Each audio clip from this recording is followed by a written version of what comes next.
আমাদের সাথে শেয়ার করছি শুটকি সম্বারের রেসিপি। তো চলো আমার সাথে থাকো, সম্পূর্ণ রেসিপিটা দেখতে থাকো কীভাবে বানাচ্ছি আমি শুটকি সম্বার। এই রান্নাটা কিন্তু বাংলাদেশি রান্না। তো দেখো, শুটকি মাছগুলোকে আমি এর মধ্যে দিয়ে দিলাম। তোমার ভেজা শুটকি নিয়েছি, আর রসুন আর একটু লঙ্কা জাস্ট একটুখানি পেস্ট করে নিচ্ছি। দেখো পেস্ট করা কিন্তু আমার হয়ে গেছে। এবার শুটকি সম্বারে কিন্তু তেলটা বেশি লাগে। তো দেখো অনেকটাই কিন্তু সর্ষের তেল আমি গরম করার জন্য বসিয়ে দিলাম। তো তেলটা গরম হয়ে গেছে, এবার আমি ওই শুটকি মাছের পেস্টটা দিয়ে দিচ্ছি তেলের উপরে, আর দিয়ে দিচ্ছি পরিমাণ মতো নুন হলুদ দিয়ে একটু সামান্য ভেজে নিচ্ছি এটাকে।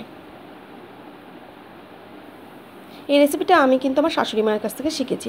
আমার মারাও খেত এগুলো, কিন্তু আমার মার কাছে এই জিনিসটা কখনো শিখিনি। এটা আমি শাশুড়ি মায়ের কাছ থেকে শিখেছিলাম। তো দেখো মাছটা মোটামুটি ভাজা হয়ে এসছে। এবার আমি কেটে রেখেছিলাম পেঁয়াজ, সেই পেঁয়াজগুলো কিন্তু এর মধ্যে এবার আমি দিয়ে দিচ্ছি। পেঁয়াজগুলো কিন্তু একটু মোটা মোটা সাইজেরই কাটতে হবে। দিয়ে ভালো করে পেঁয়াজটাকে শুটকি মাছের সাথে একটু জাস্ট ভেজে নিচ্ছি।